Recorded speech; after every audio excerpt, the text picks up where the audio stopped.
This video is an introduction to John Napier's location arithmetic, also called local arithmetic, also called Chessboard Abacus. It's something he wrote about in his book Rhabdology, which also includes Napier's bones and some other calculating devices.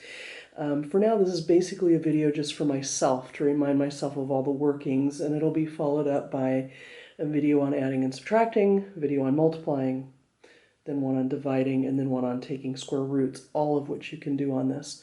But you need to be familiar with the way this board works. So the first thing to notice is that along the bottom, you have the powers of 2.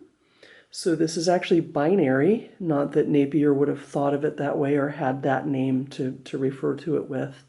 And you also notice that along the right-hand side, that we're doubling as we go up. If you place a marker here, this one has a value of 16. It's basically one group of 16. If I want to maintain that value, I can slide this diagonally up and to the right. So this is one group of 16. This is now two groups of 8, which is still 16.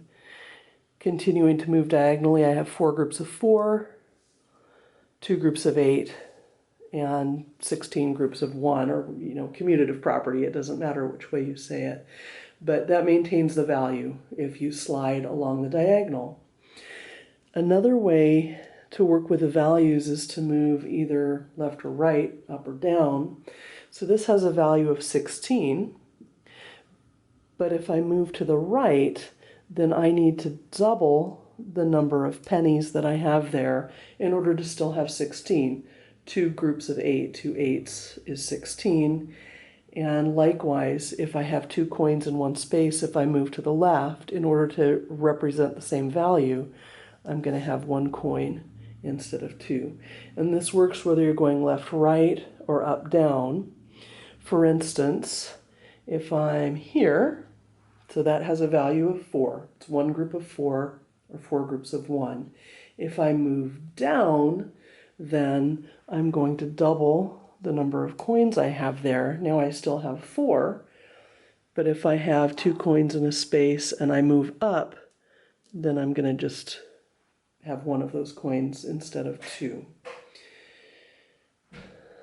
In order to be able to add, subtract, multiply, divide, and take square roots, you do need to be able to represent the numbers that you're working with using binary, using powers of 2. So if I want to represent the number 11, that's going to be 8 plus 2 plus 1.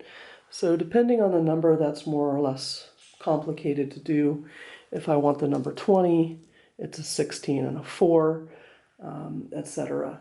So this is the location abacus. This is how you maintain the same values. And so we'll end this introductory video here, and the next video will be on adding and subtracting.